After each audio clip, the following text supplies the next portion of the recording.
இத பாருங்க, எனக்கு தேவையும் பவையையும் சமாதானப்படுத்தி அவங்க கல்யாணத்தை நடத்தி வைக்கணும்னு தான் இப்பவும் நினைக்கிறேன்.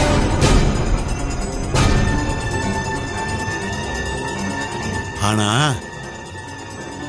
அதுக்காக என் பொண்ணு யாரு காலையும் மண்டி போட்டு வேண்ட வேண்டிய அவசியம் கிடையாது.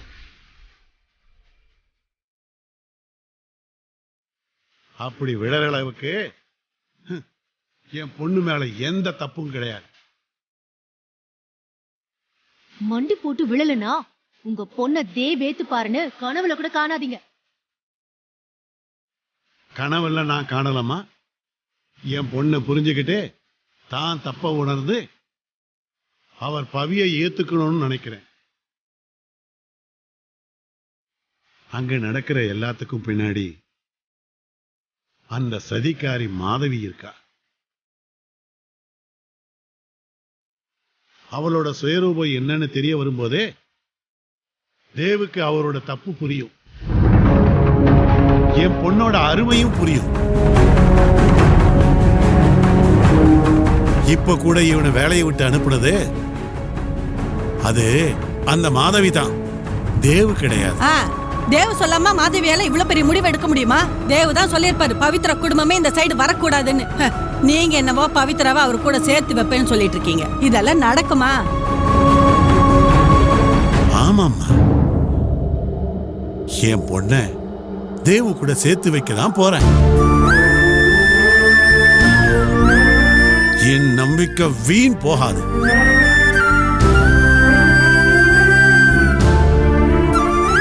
அம்மாடி, இவங்க சொன்னதெல்லாம் மனசுல வச்சுக்காதம்மா.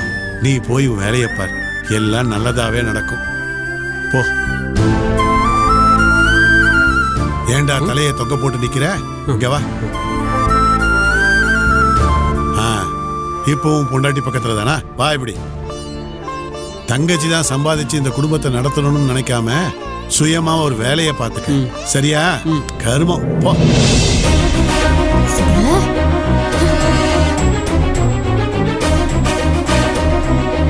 என்னடி பெருசு இந்த போடு போட்டுட்டு போறாரு? அதான் சொல்றாரு பொண்ண தேவ கூட சேர்த்து வைப்பேன்னு. அப்படி சேர்த்து வச்சா நமக்கு தானே நல்லது. அது எப்படி நடக்கும்? இவ தேவ கால்ல விழாம அவர் இவளை ஏத்துக்கவே மாட்டாரேடி. ஏதோ பெருசு பேசிட்டு போகுது, பாப்போம். வாங்க சார். தேவ் சார் இருக்காருங்களா? இருக்காங்க சார், ஒரு நிமிஷம்.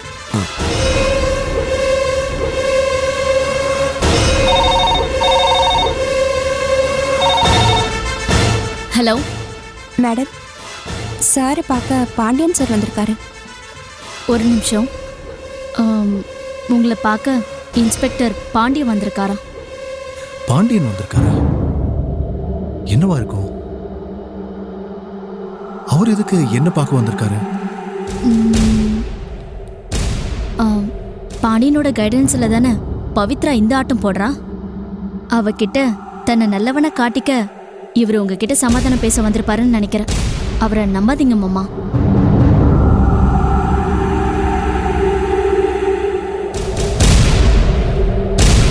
சரி, வந்துட்டாரு. என்னதான் பேசுறாருன்னு பார்க்கலாம். வர சொல்லு. உள்ள வர சொல்லுங்க. Okay madam. சார், உங்களை உள்ள வர சொல்றாங்க.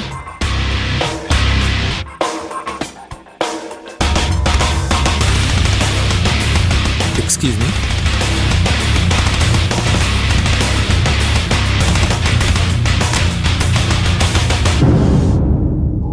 தேவ்,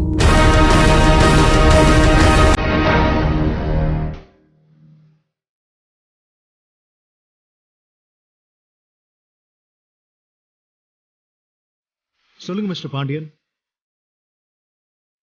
என்ன விஷயமா வந்திருக்கீங்க? நீங்க பவித்ரா மேல இருக்கிற கோபத்தை என் மேல காட்டுறீங்க.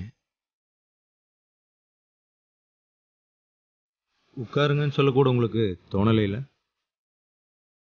பரவாயில்ல தேவ், என்னைக்கும் நான் உங்களை ஃப்ரெண்டாக தான் நினைக்கிறேன். என்னையும் நீங்கள் இத்தனை நாளாக ஃப்ரெண்டாக நினச்சி தான் பழகியிருப்பீங்க. உங்ககிட்ட நான் எந்த சம்பிரதாயத்தையும் எதிர்பார்க்கல. நான் நேரடியாக விஷயத்துக்கு வர்றேன். பவித்ரா நடந்தது எல்லாத்தையும் சொன்னாங்க. ஓ, சொல்லிட்டாளா? தனக்குள்ள எந்த பிரச்சனையும் வச்சுக்க மாட்டாளா? எல்லாத்தையும் உங்ககிட்ட ஷேர் பண்ணிடுவா, அப்படிதானே? இல்லை, நான் பவியோட வெல்விஷர், அதனால தான் அவங்க என்கிட்ட. அதுக்காக எதுனாலும் சொல்லிடுறதா? பவித்ராவோட பர்சனல்ல என்னோட பர்சனலும் அடங்கியிருக்கு. இல்லை, பவித்ரா என்னை நம்புறாங்க. என் மேல இருக்கிற நம்பிக்கையில தான். பட் எனக்கு அந்த நம்பிக்கை உங்க மேல வரணுமே. தேவ், நானும் உங்களுக்கு நண்பன் தானே. அடேங்கப்பா, நண்பன். சரி சரி, எதுக்காக வந்தீங்களோ அதை சொல்லிட்டு சீக்கிரமா கிளம்புங்க. எனக்கு நிறைய வேலை இருக்கு. மிஸ்டர் தேவ், எதோ நடந்துருச்சு. உங்களுக்கும் பவிக்கும் நடுவில் ஒரு மனஸ்தாபம் வந்துருச்சு. இனி தப்பு யார் பக்கம்னு ஆராய்ச்சி பண்றதை விட்டுட்டு உங்க மனஸ்தாபத்தை போக்கணும், அதான் இப்ப முக்கியம். ஆனா பவி உங்ககிட்ட வந்து மன்னிப்பு கேட்கணும்னு சொல்லி நீங்க கண்டிஷன் வைக்கிறதும், தேவ் தன் தப்ப உணரணும்னு பவி பிடிவாதமா இருக்கிறதும், கல்யாணத்துக்கு நாள் குறிச்சிட்டு நீங்க 2 பேரும் இப்படி சண்டை போடுறது அவ்வளோ நல்லா இல்லை தேவ். இப்படி ஒருத்தருக்கு ஒருத்தர் விட்டு கொடுக்காம சண்டை போட்டுக்கிட்டே இருந்தா தேவ், கல்யாணம் நின்று போயிடாதா? கொஞ்சம் யோசனை பண்ணி பாருங்க. ஒருத்தர் மனசார விரும்பிட்டு கல்யாணம் நின்று போனா உங்களுக்குள்ள நிரந்தரமான பிரிவு உண்டு பண்ணிடாதா? ஆனாலும் நீங்க ஒன்று சேர ஒரு வழி இருக்கு தேவ், அதை சொல்லிட்டு போலான்னு தான் வந்தேன். தேவ், நடந்தது எல்லாத்தையும் மறந்துடுங்க. யார்கிட்டையும் மன்னிப்பு கேட்க வேண்டாம். கோபதாபத்தை எல்லாம் மறந்துட்டு 2 பேரும் சந்திச்சு பேசினாலே போதும். இனி நடக்கிறது எல்லாமே நல்லபடியா நடக்கும். எப்படி நடந்தது எல்லாத்தையும் மறந்துடுறதா? பவி இவரை அடிப்பா, அவமானப்படுத்துவா, கழுத்தை பிடிச்சு வெளியில தள்ளுவா, இது எல்லாத்தையும் இவர் மறந்துடுறதா? இதெல்லாம் எப்படிங்க மறக்க முடியும்? செய்யறதெல்லாம் அவ செய்வா, ஆனா அவளுக்கு நல்ல வாழ்க்கை வேணுங்கிறதுக்காக இவர் எல்லாத்தையும் மறந்துடணுமா?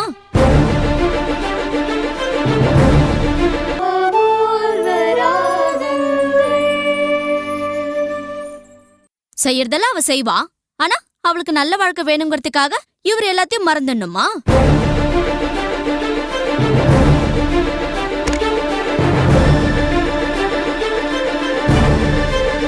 மாதவி, நான் எப்படியாவது தேவியும் பவியையும் சமாதானப்படுத்தி சேர்த்து வைக்கலாம் தான் வந்திருக்கேன். அதோட நான் இங்க பேச வந்தது தேவ் கூட மட்டும்தான். நீங்க நடுவுல பூந்து இன்டர்ஃபியர் பண்ணாம இருந்தா ரொம்ப நல்லா இருக்கும்னு நான் நினைக்கிறேன். பாண்டியன், மாதவிய தலையிடக்கூடாதுன்னு சொல்றதுக்கு நீங்க யாரு? அவளை பேசக்கூடாதுன்னு சொல்றதுக்கு உங்களுக்கு என்ன உரிமை இருக்கு? மாதவி என்னோட ஸ்டாஃப் மட்டும் இல்ல, ரிலேட்டிவும் கூட. அதுக்காக எல்லாத்துலயும் மூக்க நுழைக்கணும்னு அவசியம் இல்லையே. அப்படி பார்த்தா இப்ப நீங்க பேச வந்திருக்கிறது கூட அப்படிதானே? தேவ், நான் நல்ல விஷயத்துக்காக வந்திருக்கேன். மாதவியும் என்னோட நல்லதுக்காக தான் பேசுறேன். தேவ், நம்ம இப்படியே பேசிட்டு போனா உங்களுக்கும் பவிக்கும் நடுவில் ஒரு சுமூகமான உறவு ஏற்பட வாய்ப்பே இல்லாம போயிடும் தேவ். பவி கூட சுமூகமான உறவு ஏற்படணும்னு இவர் ஒண்ணு காத்துக்கிட்டு இல்ல. அப்படி ஒரு உறவு ஏற்படணும்னா முதல்ல அவளை இவர் காலில் விழுந்து மன்னிப்பு கேட்க சொல்லுங்க. மாதவி, இத பாருங்க, நான் பிரச்சனையை பேசி சரி பண்றதுக்காக இங்க வந்திருக்கேன். ஆனா நீங்க எரியற நெருப்புல எண்ணெயை ஊத்தி அது இன்னும் கொழுந்து விட்டு எரியணும்னு நினைக்கிறீங்க. மிஸ்டர் பாண்டியன், பவித்ராவையும் மாமாவையும் என்னமோ நான் தான் சேர விடாம தடுக்கிற மாதிரி பேசுறீங்க. எனக்கு தேவ் மாமா நல்லா இருக்கணும், இவர் ஆசைப்பட்ட வாழ்க்கைய இவர் வாழணும், இதத்தான் நானும் நினைக்கிறேன். ஆனா பவித்ராவால பாவம் மாமா மனசு எந்த அளவுக்கு நொந்து போயிருக்குன்னு எனக்கு தான் தெரியும். என் மாமா சமாதானம் ஆகணும்னா பவித்ரா இவர்கிட்ட மன்னிப்பு கேட்டே ஆகணும். மன்னிப்பு கேட்கிற அளவுக்கு பவித்ரா என்ன தப்பு பண்ணாங்க? பாத்தீங்களா மாமா, பவித்ரா மேல தப்பே இல்லையா?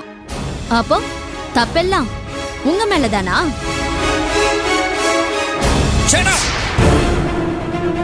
பாண்டியன், என்ன பேசிக்கிட்டு இருக்கும் போதே குரலை உயர்த்துறீங்க? இத பாருங்க தேவ், ஒரு போலீஸ் ஆபீசரா உங்க அதிகாரத்தை இங்க காட்டலான்னு வந்திருக்கீங்களா? இல்ல தேவ். அதெல்லாம் இங்க செல்லாது. பவித்ரா மேல எந்த தப்பு இல்லைன்னா அப்ப தப்பெல்லாம் என்னோட தானா? நடந்த எல்லாத்துக்கும் நான் தான் காரணம்ங்கிறீங்க. அப்படி ஒரு எண்ணத்தோடு தானே இங்க பேச வந்திருக்கீங்க? இல்ல தேவ், அது பாண்டியன், உண்மையை சொல்லுங்க. நிஜமாவே நீங்க என்னையும் பவியும் சேர்த்து வைக்க வந்திருக்கீங்களா, இல்ல நல்லவர் போல பேசி பிரிக்க வந்திருக்கீங்க? தேவ், என்ன இப்படி எல்லாம் பேச? மாமா சரியா சொன்னீங்க. இவருக்கு உங்க 2 பேரையும் சேர்த்து வைக்கணுங்கிற எண்ணம் தூளி கூட கிடையாது. வேற ஏதோ மனசுல ஓடிக்கிட்டு இருக்குன்னு நினைக்கிறேன். மாதவி. பாண்டியன், மறுபடி என்ன குரலை வசதி பேசுறீங்க? நீங்க ஏன் ஆபீஸ்ல வந்து பேசிக்கிட்டு இருக்கீங்க அத மறந்துடாதீங்க. மாதவி கிட்ட என்ன பேச்சு? எதா இருந்தாலும் என்கிட்ட பேசுங்க. மிஸ்டர் தேவ், நான் உங்ககிட்ட மட்டும்தான் பேச வந்திருக்கேன். பேசிட்டு இருக்கும் போதே நடுவுல பூந்து குட்டையை குழப்பினது இவங்க தான். முதல்ல இவங்கள வெளியே போக சொல்லுங்க. ஏன் ஆபீஸ்க்கு வந்து எனக்கே உத்தரவு போடுறீங்களா? மாதவி இங்க தான் இருப்பா. உங்களுக்கு இஷ்டம் இல்லைன்னா நீங்க போங்க.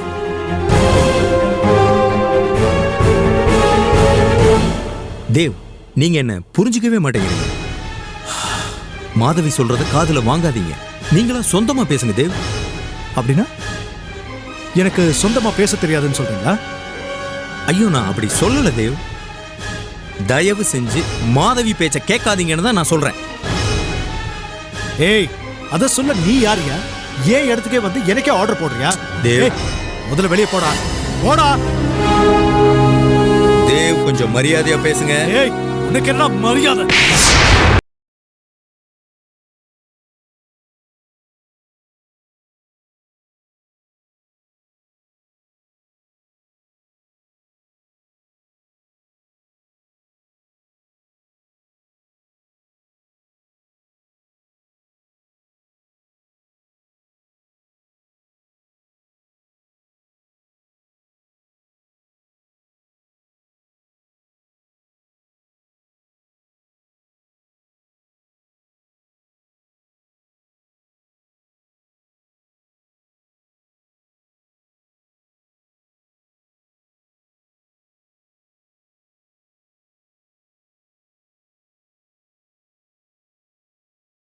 இவ்வளவுதான் உனக்கு மரியாதை.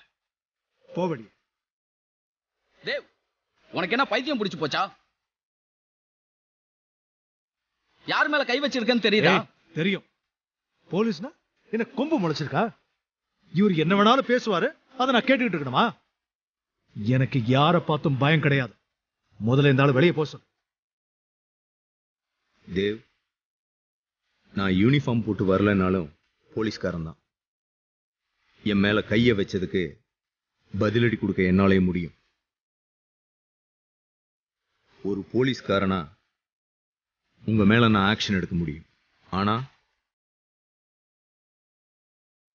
இப்ப கூட நான் உங்களை ஃப்ரெண்டா தான் நினைக்கிறேன். இப்ப நான் இங்க வந்தது உங்களையும் பவித்ராவையும் சேர்த்து வைக்கிறத பத்தி பேசத்தான். ஆனா மாதவி என்ன பேச விடல. நீங்களும் என் பேச்ச கேட்கறதுக்கு தயாரா இல்லை. இப்ப நான் போறேன். ஆனா இன்னைக்கு நடந்த சம்பவத்தை நினைச்சு ஒரு நாளைக்கு நீங்க ரொம்ப வேதனைப்படுவீங்க. மறுபடியும் சொல்றேன், உங்க பிடிவாதத்தால பவித்ராங்கிற ஒரு நல்ல பொண்ணை மிஸ் பண்ணிடாதீங்க.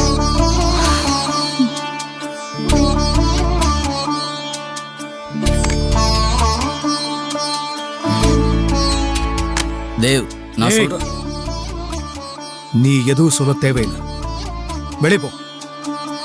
போ.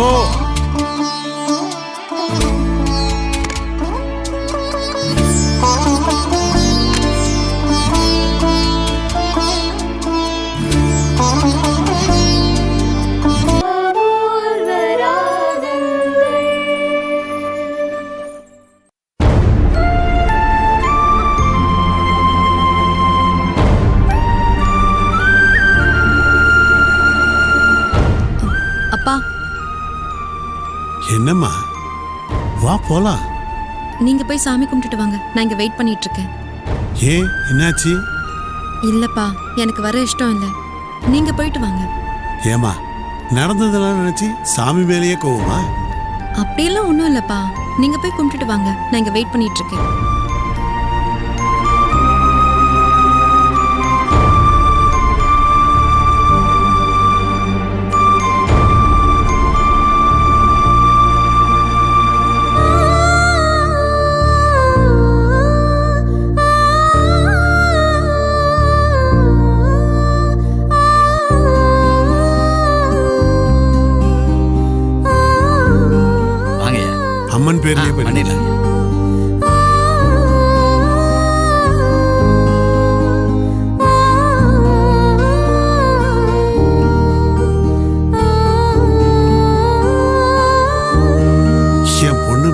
மனசார சஞ்சலப்பட்டு போயிருக்கா.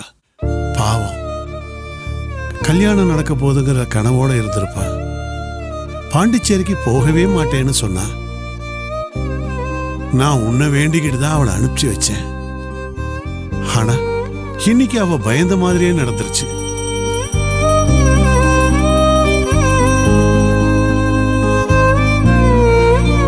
உன் சன்னதிக்கு வந்து உன்னை கும்பிடுறதுக்கு அவளுக்கு மனசு இல்லை. அவ்வளவு விரக்தியும் நம்பிக்கையும் இழந்திருக்கா. அவ இழந்த நம்பிக்கைய நீதான் மீட்டு கொடுக்கணும். எதிர்கால வாழ்க்கைய நீதாம்மா அமைச்சு கொடுக்கணும்.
பவிமா, பா குங்குமத்தை எடுத்துக்கம்மா. வேணாப்பா.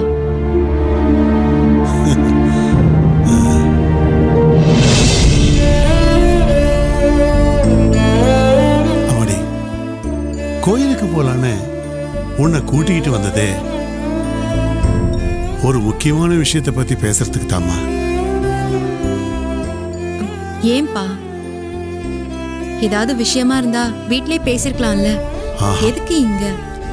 இல்லம்மா, உன் அண்ணன் அண்ணி அவங்களோட அம்மா அவங்க முன்னாடி எல்லாம் பேச முடியாதுமா. ஏன்னா அவங்க உன்னை ஏதாவது விமர்சனம் பண்ணுவாங்க. அதாம்மா உன்னை இங்க கூட்டிட்டு வந்தேன். சொல்லுங்கப்பா, என்ன பேசணும்? அம்மாடி,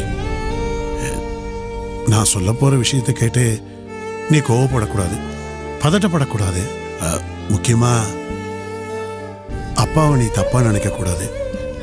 உங்களை தப்பா நினைக்கிற அளவுக்கு அப்படி என்ன சொல்ல போறீங்க? அம்மாடி, பாண்டியங்கிட்ட இருந்து கொஞ்சம் விலகியே இருக்கணுமா. அவற்றை பேசுறது பழகிறது இதெல்லாம் இனிமே வேண்டாமா.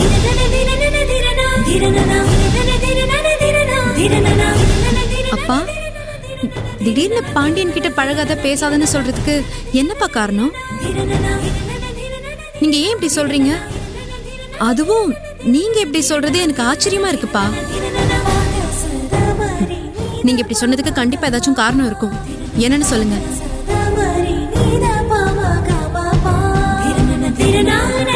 என்னால உங்களை தப்பா நினைக்க முடியாதுமா. ஆனா உங்க இந்த நட்பால உன்னோட வாழ்க்கை எந்த விதத்திலையும் பாதிச்சிட கூடாது. அப்பா, எங்க நட்பால என் வாழ்க்கையை பாதிக்கிற சூழ்நிலை எங்க வந்துச்சு? எதனால நீங்க இப்படி எல்லாம் பேசிட்டு இருக்கீங்க? நீங்க இப்படி சொல்றதுக்கு பின்னாடி ஏதோ ஒரு காரணம் இருக்கு. அதுக்கான காரணத்தை சொல்லுங்க. அம்மாடி, ராத்திரி உங்ககிட்ட பேசிக்கிட்டு இருந்தேன்ல, நடந்ததை மறந்து நீ உன் மனசை மாத்திக்கிட்டு தேவ கல்யாணம் பண்ணிக்கணும்னு சொன்ன.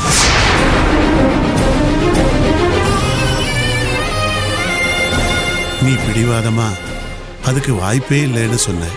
தேவ ஒரு தப்பு பண்ணிட்டாரு, அதுக்கு தண்டனையா நீ அவரை தூக்கி எறிஞ்சு பேசிட்ட. தான் செஞ்சதுல என்ன தப்பு இருக்கு? நீதான் பிடிவாதக்காரி, நீதான் மன்னிப்பு கேட்கணும்னு அவர் பிடிவாதமா இருக்காரு. மாப்பிள்ள உன்னை காதலிச்சாரு. அப்பா, நிறுத்துங்க.